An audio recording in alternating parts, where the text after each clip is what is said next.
Padre Celestial, oramos esta mañana en el nombre de Jesús. Te pedimos que bendigas nuestro tiempo juntos. Te rogamos, Señor, que tus propósitos se cumplan en nuestras vidas hoy y siempre. Entregamos delante de ti, Señor, todos nuestros deseos, todos nuestros anhelos, y te pedimos que nos liberes de cualquier cosa que luche dentro de nuestra alma para que no podamos ver tus propósitos cumplirse en nuestras vidas. Padre, te rogamos que nos llenes de tu Espíritu Santo. Mientras estudiamos tu palabra, abre nuestro entendimiento, dirige nuestros pensamientos, llénanos de tu presencia, háblanos hoy a través de tu palabra. Te lo rogamos, Señor, necesitamos el alimento espiritual de tu palabra. Queremos crecer, Señor, como nos enseña tu palabra.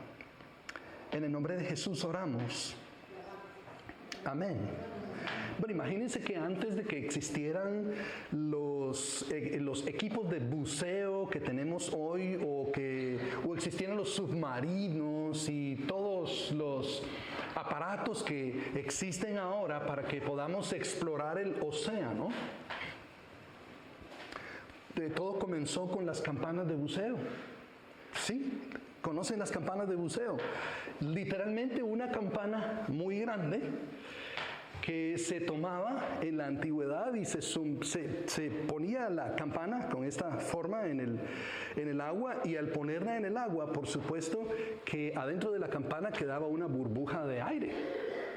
Y a través de esa burbuja de aire, o en medio de esa burbuja de aire, por supuesto, podía meterse una persona y explorar el océano. Era posible entonces que en este caso el buzo que iba a ir a explorar, estuviera rodeado de agua salada, que estuviera rodeado de oscuridad y de la presión alrededor, pero adentro de la campana de buceo obviamente había luz, había aire respirable y un ambiente completamente distinto al que rodeaba a la campana, que le permitía poder hacer exploraciones. El buzo entonces podía decir: estoy en medio del océano, aunque no pertenezco al océano, no estoy en mi elemento, pero puedo sobrevivir en este elemento. Y la supervivencia es precisamente lo que el apóstol Pedro nos habla en estos dos versículos que acabamos de leer. Que como creyentes podemos estar rodeados de muchas presiones y quizá de oscuridad y de cosas que nos tienten para conformarnos al mundo, pero en medio de vivir en el mundo podemos ser preservados de todo aquello que nos rodea, porque dentro de la campana de buceo hay una burbuja que nos suple con lo que necesitamos para poder vivir, y esa es la presencia de Dios en nuestras vidas. El Espíritu Santo es como esa campana que nos protege y que nos guarda de las presiones que nos rodean, o es algo así muy parecido como a esa gota de aceite. Yo creo que hemos hecho el experimento, yo he hecho el experimento, he echado aceite en el agua y nos damos cuenta que el aceite no se mezcla con el agua, y agarra uno el contenedor o el vaso donde uno ha puesto, o el frasco donde uno ha puesto el aceite con el agua, y le hace algo así, y nos damos cuenta que pareciera como que se mezcla un poco, pero de repente el aceite vuelve a surgir otra vez, el aceite va a flote y no se disuelve, no se mezcla con el agua, y siempre parece visible, siempre está separado, con una identidad propia y diferente de la del agua, aunque está en el mismo recipiente que el agua. Algo así es como lo que Dios está pidiendo de nosotros como creyentes en este pasaje, que estamos en el mundo como Jesús lo dijo, pero no pertenecemos al mundo. Ahora, a mí me llama la atención que el texto de la Escritura dice que no haya una conformidad al mundo. Y vamos a empezar a explorar los significados de estos dos versículos en un momento. Pero lo que el apóstol Pedro nos quiere decir, si hubiera un pensamiento que Él quisiera que nosotros retengamos en esta mañana, es el siguiente: que los que hemos nacido de nuevo, aquellos que nos llamamos pueblo adquirido por Dios, nación santa, real sacerdocio, nos llamamos así porque hemos nacido de nuevo. Quienes han nacido de nuevo, dice el apóstol Pedro, deberían mantener una conducta ejemplar delante de los incrédulos por 3 verdades. Y la primera verdad es que tenemos una identidad distinta a la identidad de este mundo. Veamos lo que dice el versículo 11 en la primera parte. Nuevamente, el versículo 11 dice así: amados, os ruego como a extranjeros y peregrinos. Notemos que Pedro no está dando una orden acá, no está diciéndoles mando a que hagan algo, sino que dice él les ruego, dice él. Les ruego, pero también quiero que notemos que él combina el rogar con... ¿Cuál es la primera palabra con la que él se refiere a los hermanos? Él les dice amados. Y en esta manera, entonces, Pedro combina la exhortación con la ternura. Y ojalá que en medio de este o a través de este sermón podamos sentir la exhortación de parte de Dios para nosotros y su ternura para nosotros al mismo tiempo, diciéndonos, amados, te ruego que podamos cumplir con las cosas que Él nos enseña en este texto, no como una obligación, sino como una exhortación de cariño, porque Él desea lo mejor para nosotros. ¿No es cierto que como padres tenemos conversaciones con nuestros hijos y usamos el vocabulario de Proverbios y le decimos hijito amado, hijita amada, y les expresamos el cariño a nuestros hijos, y es lo que Dios está haciendo con nosotros en este momento? Nos expresa su cariño a través de una exhortación, y nos exhorta porque nos ama, y el fundamento de la exhortación o de nuestra identidad diferente de la del mundo está en 2 palabras que están allí, ¿cierto? ¿Cuáles son esas 2 palabras? Allí en la primera parte del versículo se habla de extranjeros y se habla de peregrinos. Entonces los extranjeros son residentes temporales. Yo soy residente temporal, dirá alguien por allí, ¿verdad? De este país. Y pronto voy a tener residencia permanente. Entonces, la Biblia no dice que no busquemos eso, ¿ok? Busquémoslo. Ahora vamos a aprender a qué se refiere la Escritura de que vivamos como extranjeros y como peregrinos, porque los peregrinos son forasteros que van de paso, que no tienen un arraigo con nada. Ahora el tema es este. Quiero contrastar lo que Pedro está diciendo acá con el Salmo 1, ese salmo tan conocido de nosotros. ¿Qué es lo que dice el Salmo 1? Porque el Salmo 1 no habla de ser extranjero y peregrino. El Salmo 1 habla de ¿qué? El Salmo 1 habla de establecerse, habla de plantarse, habla de crecer, habla de echar raíces. Entonces, un árbol mientras más crece y las raíces son más profundas, es más difícil removerlo de allí. ¿A qué se refiere Pedro con que vivamos como extranjeros y peregrinos? ¿Y qué es lo que el Salmo 1 nos quiere decir cuando nos dice que nos establezcamos como ese árbol? Muy sencillo, el Salmo 1 está hablando de que nos establezcamos como ese árbol en cuanto a las cosas de Dios se refiere. En cuanto a las cosas de Dios se refiere, ¿sí? Dice, bienaventurado el varón que no anduvo en consejo de malos, ni estuvo en camino de pecadores, ni en silla de escarnecedores se ha sentado. Y luego dice, sino que en la ley del Señor está su delicia, y en su ley medita de día y de noche. Entonces, dice, será como un árbol plantado junto a corrientes de agua que da su fruto a su tiempo y su hoja no cae, y todo lo que hace prosperará. Muy bien, entonces nos enseña la Escritura que en cuanto a las cosas de Dios se refiere, debemos arraigarnos. Pero en cuanto a las cosas del mundo, ¿se dan cuenta que hablamos de 2 cosas diferentes?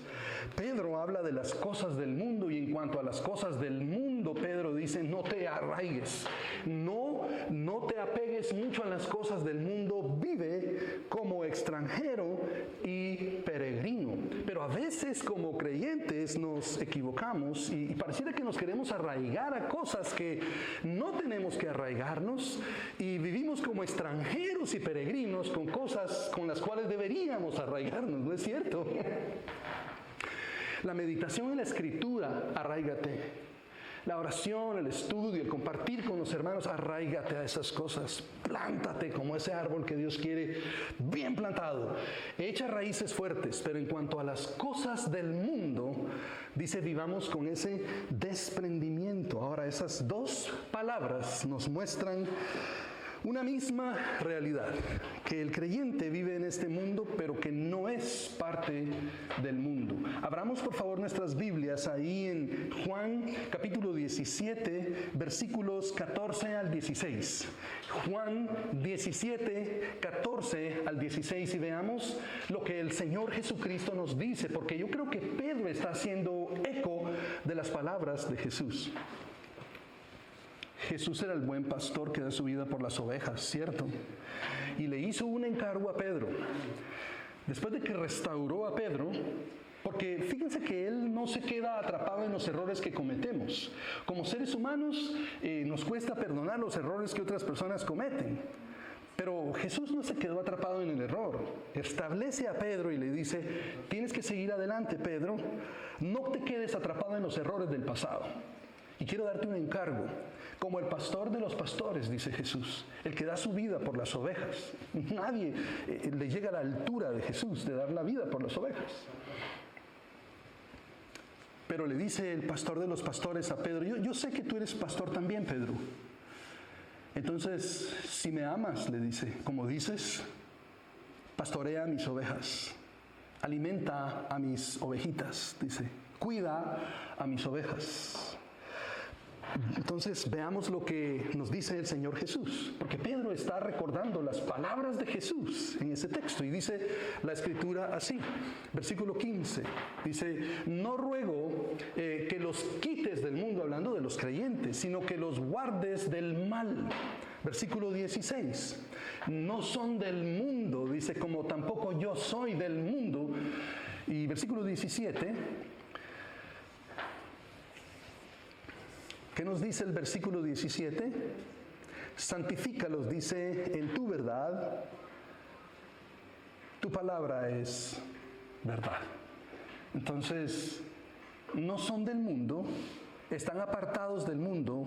Te ruego que los guardes, te ruego que los protejas. El Señor Jesucristo oró por nosotros para que seamos preservados de la presión del mundo, porque Él entiende, Él vivió las mismas presiones que nosotros vivimos y sabe lo difícil que puede ser vivir una vida de integridad delante de Dios, una vida de desarraigo con las cosas del mundo cuando nos enfrentamos a esas presiones. Una cosa es decir soy cristiano y no sentir esa presión, y otra cosa es que en el momento que uno dice que es creyente, que uno experimente esa presión. Esa es otra cosa, cuando nuestra fe está siendo formada, cuando nuestra fe está siendo probada, cuando nuestra fe está siendo desafiada, allí se vuelve difícil decir soy creyente. Pero escuchen, Dios nos da la gracia. Y si nos motiva de alguna manera, el Señor Jesucristo ha orado por nosotros, ha orado esa oración por nosotros, de que seamos preservados de este mundo. Y Él nos dice, yo vencí al mundo, y porque yo he vencido al mundo, ustedes también pueden vencer al mundo. Ahora, hermanos, que tenemos una identidad diferente de la del mundo, no es cuestión de rebeldía cultural. Porque hay personas que confunden la identidad en Cristo con vivir una vida de criticar a los demás y decirle a todos todo lo malo que están haciendo. Y dicen ellos, porque yo soy diferente, y se creen ellos muy santos. Pero eso es meramente rebeldía cultural. Dios no nos ha llamado a vivir en rebeldía cultural, ¿cierto? Más bien nos invita a que podamos respetar las leyes del país en donde estamos, y nos invita también en su palabra a que oremos por la prosperidad de la ciudad en la que vivimos. Porque en la prosperidad de la ciudad en donde vivimos, también allí está nuestra bendición. Entonces no hemos sido llamados a vivir en rebeldía cultural. Hemos sido llamados a interceder por esta cultura en donde Dios nos ha llamado. Entonces ojalá que podamos escuchar la exhortación que nos dice que no dejamos de amar a nuestras culturas de origen porque amemos a esta ciudad. No dejamos de amar a nuestros países porque oremos por las bendiciones para esta ciudad. Y te garantizo que así como tú estás orando por esta ciudad, hay otras personas que están orando por tu ciudad también. Esa era una de mis dificultades para poder salir a otro país y dejar mi país y hacer la obra de Dios en otro lugar, porque en mi país hay muchas necesidades. Tenía una dificultad grande para salir. Y mis padres me lo dijeron también. ¿Y por qué te vas? ¿Crees que acaso no ves las necesidades que hay acá? Y mi corazón se me partía porque miraba las necesidades. Pero entonces el Señor me muestra algo. Yo quiero que tú te ocupes de mi casa, algo así como lo que le dijo a David. Yo quiero que tú edifiques mi casa donde yo te voy a mandar. Y no te preocupes de tu casa, yo me encargo de tu casa. Pero yo quiero que tú vayas a edificar mi casa a donde te mando a edificarla. Eso me liberó. Entonces pude salir y pude extender mis brazos a poder amar otras culturas a donde Dios me ha llevado a hacer la tarea del ministerio. Y ahora me tiene en este lugar con muchos retos, pero amando a esta ciudad de corazón, porque es lo que la palabra de Dios nos pide. Sin embargo, también somos llamados a no mezclarnos con las cosas de esta cultura. Así que comprometamos nuestros valores cristianos, que no nos acomodemos a aquellas cosas en esta cultura que realmente nos pueden arrastrar a una vida de pecado. Bueno, Dios no nos llama entonces a una rebeldía cultural, sino que nos llama a que vivamos nuestra identidad a partir del nuevo nacimiento que tenemos. Él habla del nuevo nacimiento en el capítulo 1, versículo 3 y el versículo 23. Dice, ustedes han nacido de nuevo. Ahora pertenecen, dice él, al reino de los cielos. Hemos sido engendrados por la palabra de Dios.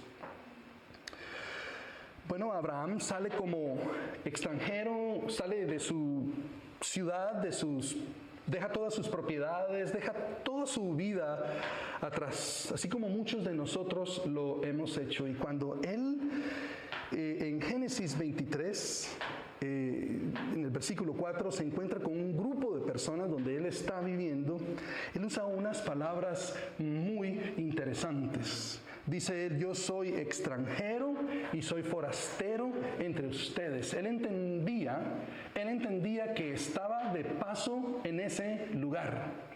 Él estaba de paso en el lugar en donde estaba.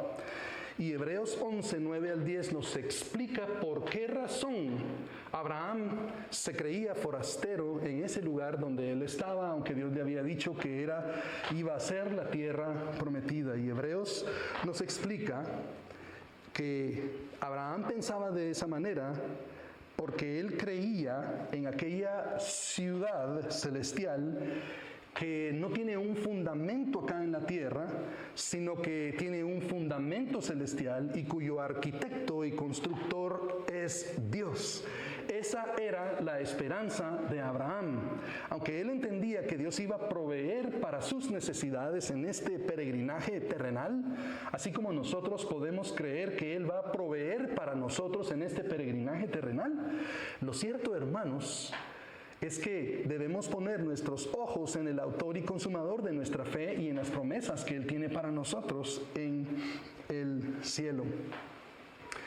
Unos jóvenes de Babilonia se enfrentan a una realidad muy difícil. Conocemos de Sadrach, de Mesach y de Abednego. Ellos fueron llevados cautivos a un imperio que exigía, escuchen hermanos, asimilación total. No estamos acá nosotros en un país que nos exija asimilación total. Podemos darle expresión a nuestra cultura en este lugar, hay mucha libertad.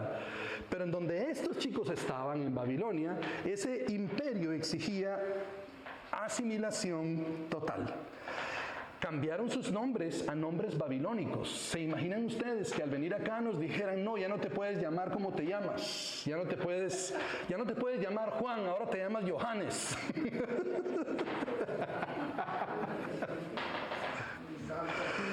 Sí, y ahora tienes que estudiar al estilo de Caldea, le dicen a los chicos estos.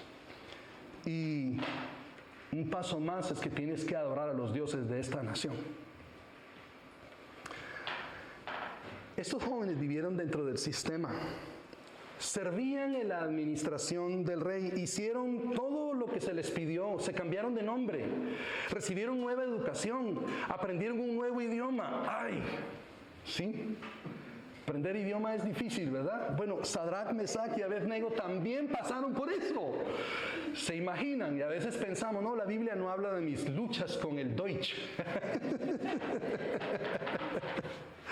Sí habla un poquito, no de eso, pero de la lucha de aprender un idioma, y ellos lo aprenden.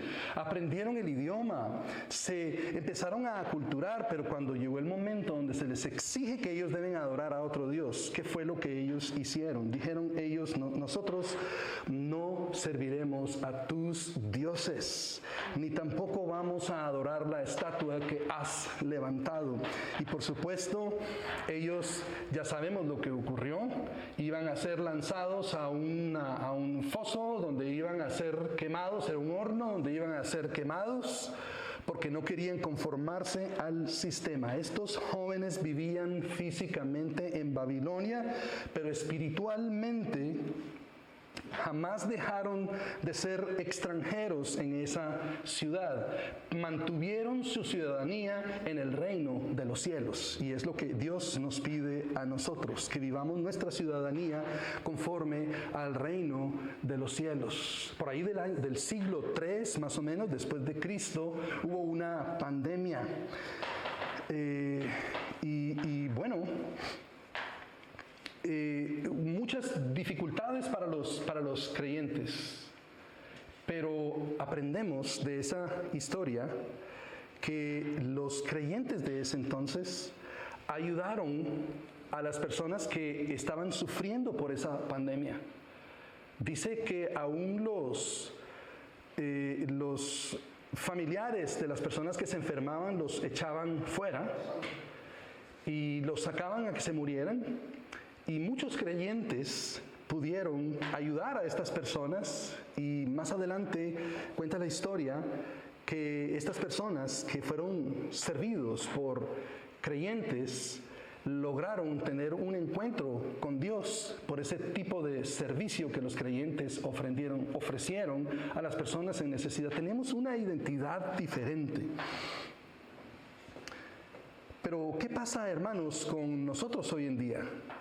Por ejemplo, vamos a estudiar a una universidad y nos enfrentamos con ideas diferentes en la universidad. ¿O qué tal de cuando empezamos un nuevo trabajo y se nos pide que hagamos ciertas prácticas para que podamos avanzar? ¿Qué haríamos si nos dijeran, mira, si tú quieres avanzar a un puesto gerencial en esta práctica, en esta empresa multinacional donde te van a pagar muchísimo dinero, aquí nosotros valoramos la espiritualidad nuevaerista? Entonces tienes que someterte a un ritual en donde vas a tener que hacer ciertas cosas, pero es nominal nada más, es un ritual nominal. ¿Estarías dispuesto a hacerlo? Bueno, allí es donde nuestras lealtades son confrontadas. Apreciamos más la recompensa que vamos a recibir en este mundo y vamos a dejar atrás nuestros principios cristianos, o vamos a afirmarnos en las cosas de Dios y vivir como extranjeros y peregrinos en cuanto a las cosas que son de este mundo. Hermanos, la pregunta que debemos hacernos nosotros en esta mañana no es cómo debo comportarme, sino quién soy.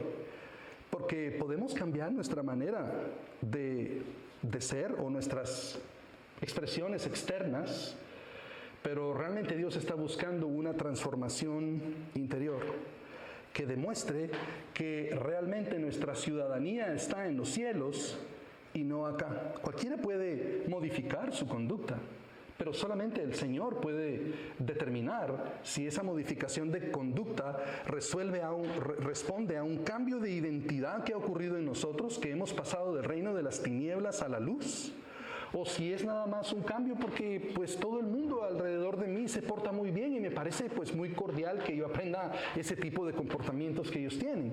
¿Responde nada más a lo externo o responde a un cambio espiritual que ha ocurrido en nuestras vidas? Avancemos a la segunda verdad por la que deberíamos mantener una conducta ejemplar entre los incrédulos, y esa es la realidad de la guerra constante en nuestras almas. Vayamos por favor a la segunda parte del versículo 11, porque ya Él nos ha rogado, amados, dice, algo, que vivamos como extranjeros y peregrinos, y ahora dice en la segunda parte, os ruego que os abstengáis de los deseos carnales que batallan contra el alma.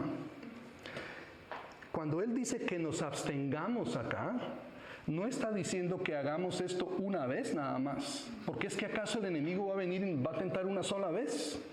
A veces tenemos esa idea de que yo tengo que negarme a mí mismo solamente una vez y listo, ya soy creyente, ya soy cristiano, ya me gané el cielo. Y de todos modos es pensamiento equivocado, porque nadie puede ganarse el cielo por buenas acciones, ¿cierto? Lo ganamos por la fe en Jesús.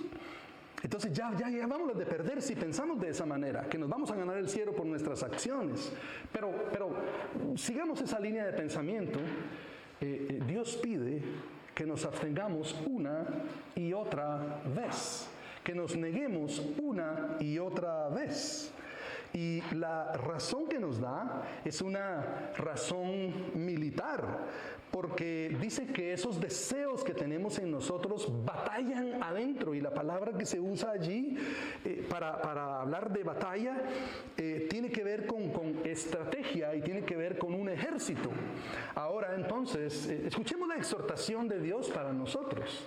Si todavía no hemos entendido que estamos en una lucha espiritual, en una batalla espiritual constante, sea que lo percibamos o no, hoy debemos captar esa idea. Vivimos en una lucha espiritual constante. Muchas veces no lo percibimos, ¿cierto? A veces nos damos cuenta nada más cuando ocurren eventos extraordinarios, cuando hay cosas que llaman nuestra atención diciendo, wow, estoy en medio de una batalla espiritual. Algo está ocurriendo, debo prestar atención. Pero el hecho de que no percibamos que hay ciertas cosas que están ocurriendo a nuestro alrededor no significa que el enemigo está calmado, no haciendo nada. Estamos en una batalla y el enemigo es un estratega que anda como león rugiente buscando a quién devorar, buscando el momento oportuno para atacarnos. Está allí escondido viendo el momento de debilidad para lanzarse en contra de nosotros en el momento donde necesitamos. Dice entonces que debemos abstenernos constantemente, que debemos resistirlo. Y noten que los deseos carnales, dice, quizá alguien diga, bueno, los deseos carnales quizá es algo que tiene que ver con el cuerpo. Dirá alguien, puede ser, pero el texto de la Escritura nos dice algo diferente. Vean lo que la palabra de Dios nos dice. Los deseos carnales no batallan contra el cuerpo o no batallan necesariamente contra nuestra reputación. ¿Contra qué batallan los deseos carnales? Según el texto de la Escritura, batallan, dice, contra nuestra alma. A veces tenemos una visión de las luchas a las que nos enfrentamos como que es algo muy, muy terrenal o algo muy físico. Obviamente nos comunicamos con este mundo a través del cuerpo y por eso pensamos que nuestra lucha es meramente carnal o física. Pero hermanos, la Escritura nos dice que nuestra batalla es espiritual. Nuestra alma está en una lucha constante. El enemigo obviamente va a atacar nuestro cuerpo como lo hizo con Job, pero a él le interesa más atacar el mismo centro de nuestra vida espiritual, y esa es nuestra alma. Hemos escuchado en películas, hemos visto en películas o gente que habla y lo hacen como un chiste, que dicen venderle su alma al diablo, como si fuera algo que es tan, que no es nada o que no significa nada, pero la realidad es que el enemigo se toma estas cosas muy en serio, porque la Escritura dice que a él le interesan nuestras almas. Claro, nuestro cuerpo, sí. Ahí nos comunicamos nuevamente con este mundo, pero el enemigo está detrás de nuestras almas. El enemigo lo que quiere es aprisionar nuestras almas y tortura a muchas personas que no han entendido que realmente debemos enfrentarnos al enemigo en esa batalla espiritual constantemente. Entonces, que Dios abra nuestros ojos espirituales y nuestros oídos espirituales para escuchar la dirección de Dios en cuanto a cómo vencer al enemigo con esas estrategias que Él tiene. Porque les digo que si tratamos de vencer al enemigo con nuestras propias estrategias, llevamos las de perder. No somos tan inteligentes, aunque somos muy inteligentes, ¿sí? Todos aquí son muy listos, todos. Pero el enemigo es un ser espiritual muy inteligente, pero no es más inteligente que Dios, ¿cierto? Y el Espíritu Santo, dice la palabra, que nos guía a toda verdad. Entonces puedo confiar que el Espíritu Santo me dirigirá a toda verdad en esa batalla constante en contra del enemigo. Simón el hechicero no pudo vencer la batalla de su alma. Él perdió la batalla de su alma. Él pensó que podía comprar el don del Espíritu Santo. Y el apóstol Pedro le dice, tu corazón no es recto delante de Dios.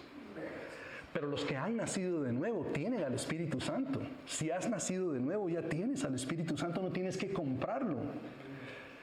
La exhortación es, el Espíritu Santo quiere dirigirte.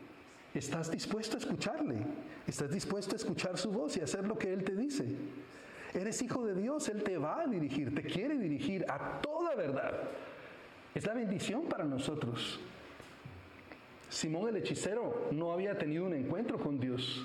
Por eso pensó que podía comprar el don de Dios. Ninguno lo puede comprar. Ha sido otorgado de manera gratuita para nosotros como sus hijos por la fe en el Señor Jesucristo. Ananías y Zafira, también muy preocupados de asuntos exteriores, como tal vez nosotros podemos preocuparnos. Y según ellos, querían dar apariencia de generosidad. Mira, si vendemos el terreno y damos esta cantidad y hacemos esto, tenían un plan que los llevó a mentirle al Espíritu Santo. Y Pedro otra vez se encuentra con esta situación y el Espíritu Santo le dirige a toda verdad y le dice, esta gente está viviendo en una hipocresía.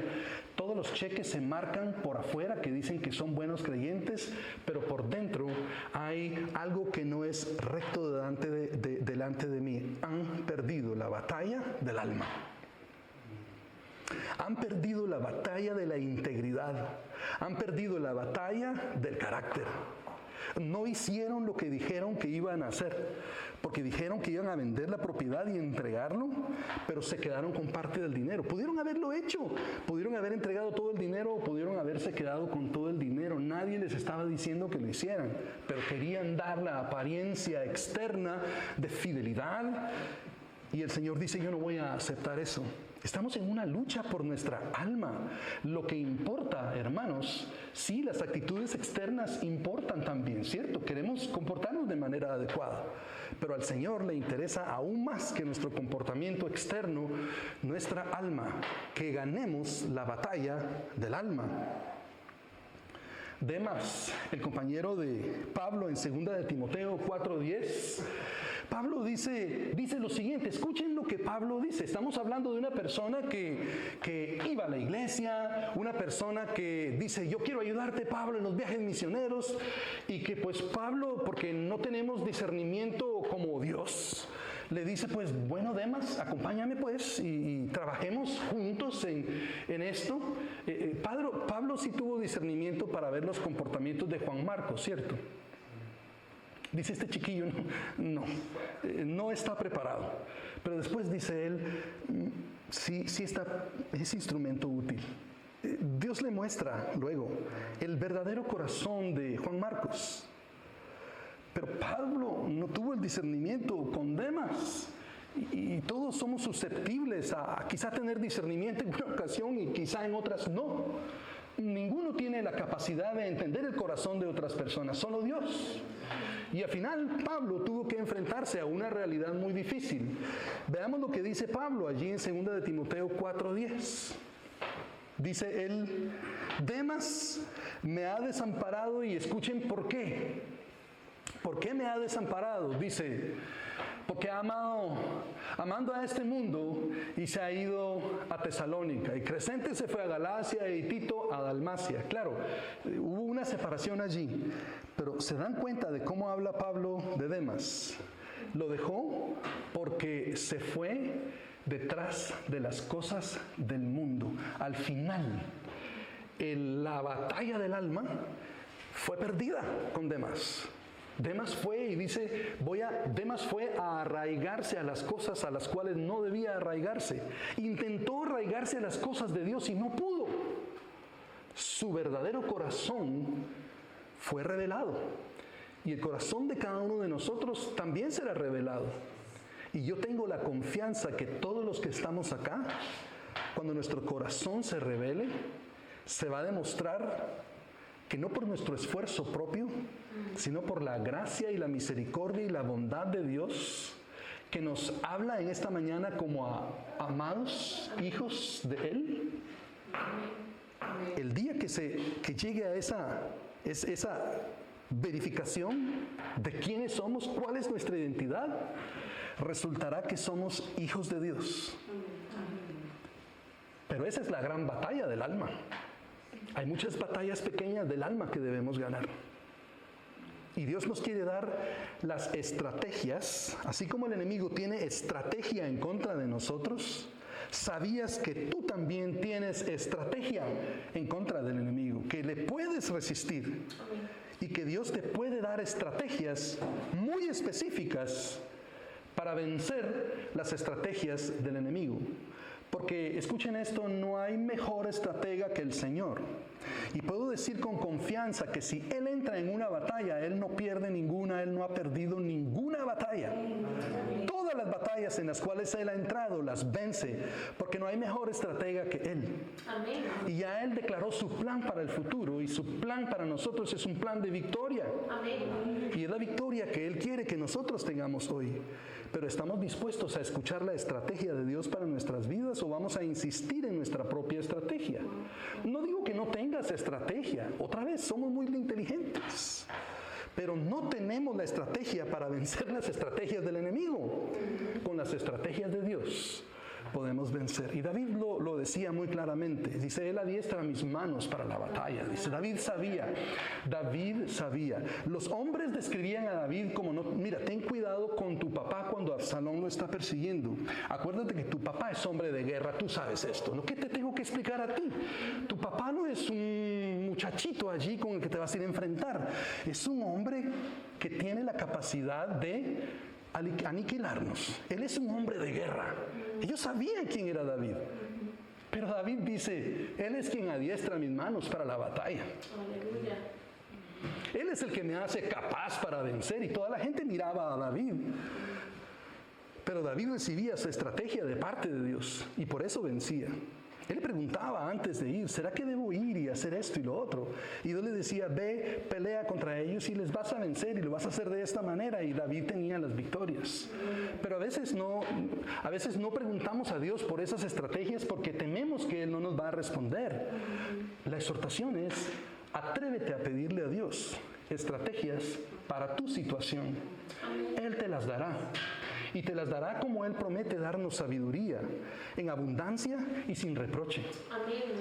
Él no te va a echar en cara que yo te hice un favor y ahora tienes que hacer esto por mí. No, Él te va a dar gratuitamente todas las estrategias que necesitas o que necesitamos para vencer al enemigo. Hoy luchamos con una batalla digital brava, hermanos. Nuestras almas sufren por esa batalla y le voy a llamar la batalla de los algoritmos.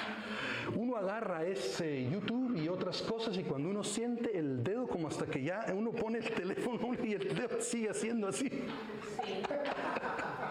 ¿Cierto? El dedo no para de darle vueltas a la pantalla y seguimos dándole, ¿sí? Con malas noticias, con contenido pornográfico, y no podemos parar y perdemos la batalla del alma una y otra vez. Necesitamos la ayuda de Dios. Necesitamos de su ayuda. Necesitamos que Él nos muestre cómo vencer estas estrategias. Si crees que puedes contra el algoritmo o los algoritmos de las redes sociales, ya perdiste esa batalla. Cuando yo quiera paro, listo. Para cuando tú puedas, pues. Entonces al final cuando uno dice realmente no puedo, porque me estoy esclavizado ya al algoritmo, Dios nos puede liberar del algoritmo. Gracias, Dios. Lo que sí quiero decir es que no subestimes esa batalla. Y que no libres esa batalla con tu propia voluntad nada más, porque no lo vas a lograr. ¿Cuántas veces no te has dicho, hoy dejaré de hacer tal cosa? Hoy comenzaré y al principio del año voy a hacer esto, y al final la voluntad nunca es suficiente. Necesitamos la gracia de Dios, necesitamos la ayuda de Dios, necesitamos la dirección del Espíritu Santo y el acompañamiento de nuestros hermanos en la fe. Y es cuando comenzamos a compartir las batallas del alma, que esta parte de la exhortación de Dios para nosotros. Comienza a compartir las batallas de tu alma para que recibas ese acompañamiento y cuidado del alma que tan necesario es para que comencemos a vencer esas batallas, que comencemos a tomar ventaja de esa bendición que Dios nos ha dado de confesar nuestros pecados. Muchos no los confiesan o no los confesamos porque tenemos vergüenza de qué dirá la gente, y al final Dios dice, es la manera en la que vamos a ser libres. Confiesa tus pecados y serás libre de ellos. Algunas veces la mejor estrategia es huir, sobre todo de asuntos sexuales, como hizo José. Vayamos a la tercera verdad por la cual los creyentes o los que hemos nacido de nuevo deberíamos mantener una conducta ejemplar entre los incrédulos. Y eso es que nuestra manera de vivir produce un testimonio que puede llevar a otros a glorificar a Dios. Leamos lo que dice el versículo 12, por favor. Dice así: manteniendo buena vuestra manera de vivir entre los gentiles, para que en lo que murmuran de vosotros como malhechores, glorifiquen a Dios en el día de la visitación, al considerar vuestras buenas obras. ¿Saben cuáles eran las cosas que decían de los creyentes? Decían ellos de los creyentes, miren, tengan cuidado con esos creyentes, porque, bueno, hablando de la murmuración, ¿cierto? ¿Sí? Porque había una murmuración en contra de ellos. Y la murmuración entendemos que es una difamación activa. No es indiferencia a lo que los creyentes están haciendo, no, sino que están prestando atención a lo que están haciendo y están hablando de ellos. Esa era la murmuración. Y los primeros cristianos eran acusados de, quizá nos podamos reír de esto, pero ¿saben que eran acusados de ser ateos? Y dice uno, ¿por qué? ¿Cómo? Porque en un mundo politeísta, donde habían miles de dioses, cientos de dioses, decían, estos creen en uno nada más, eso no es normal, estos son ateos. No creen en todas las deidades. Y además, ¿saben qué? Si van a ir ahí a esa iglesia Vida Abundante, tengan cuidado, porque hemos escuchado que son caníbales. ¿Cómo así que son caníbales? ¿Sí? Vieran, comen, dicen ellos, el cuerpo de un tal Jesús y se toman la sangre del Jesús. Son unos grotescos. Tengan cuidado. ¿Sí? Y entonces quizá al vecino que invitamos le dijiste, tú te invitamos a una cena. Y tú estás pensando que son caníbales, ¿verdad? ¿Qué piensa uno? Me van a comer a mí. Entonces la gente se mantenía apartada porque pensaban que eran literalmente caníbales. Y dice, y por si acaso no te comen, ten cuidado también porque son unos inmorales. Uy, ¿y qué será el asunto? Bueno, que yo he visto que están hablando entre ellos que un tal ágape. ¿Qué es el ágape? ¿Saben qué es el ágape? Ágape es la palabra para amor, ¿sí? Entonces, y se pasan horas con el ágape, dicen ellos ahí. Y entonces, ¿y qué es el ágape? Ay, pues son esas orgías que se meten allí, que se aman mucho y que horas pasan allí en ese asunto del ágape. Y bueno, sabemos que el ágape era una comida que se compartía entre los creyentes, ¿cierto?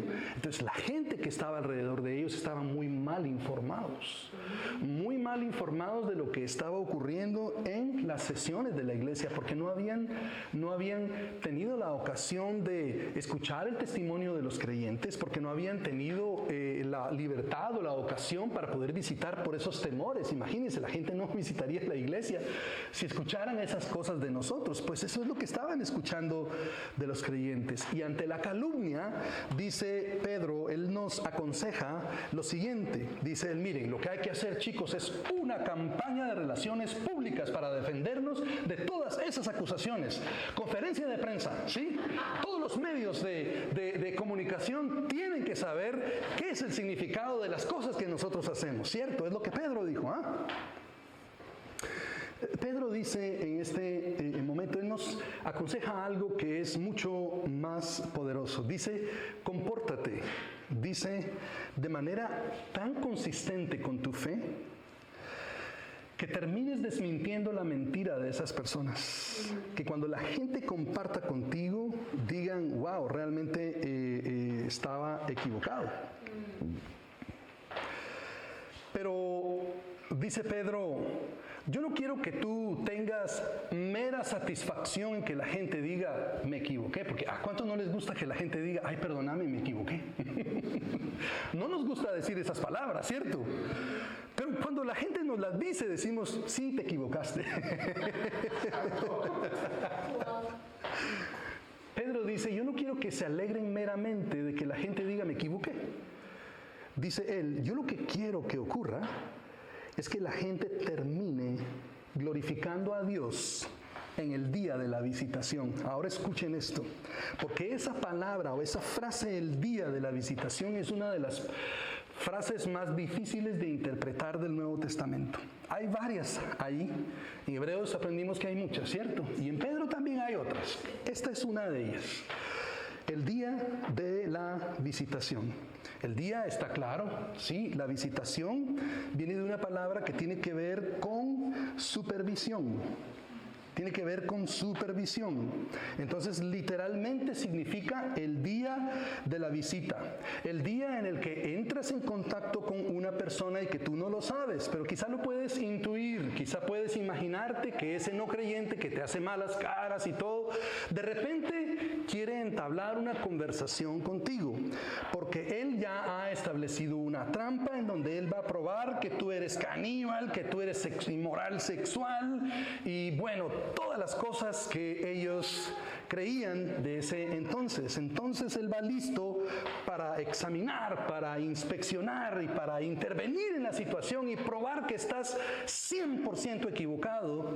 Y resulta que en la visitación que él te iba a hacer a ti, realmente él fue visitado por la gracia de Dios. Y vio tu buen comportamiento y vio tu manera íntegra de vivir. Vio tus buenas obras y dice, esto no puede ser, esto no compagina con todo lo que he escuchado. Al contrario, la persona que venía a visitarte para juzgarte tiene un corazón abierto porque conoció la verdad acerca de ti, quién es el Señor al que sirves, que la Escritura dice que existe la posibilidad de que terminen glorificando a Dios. Entonces,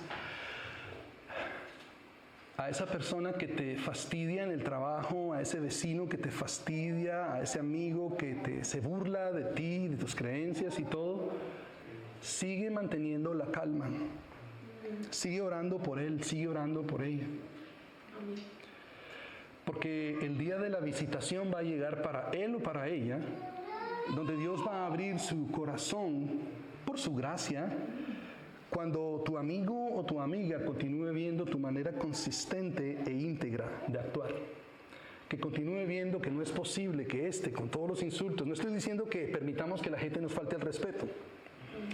Estoy diciendo que sepamos cómo responder ante esas situaciones difíciles. Y debo decirles algo, o para ponerlo más claro, ¿quiénes son esas personas que vienen a visitarnos para capturarnos en algo malo?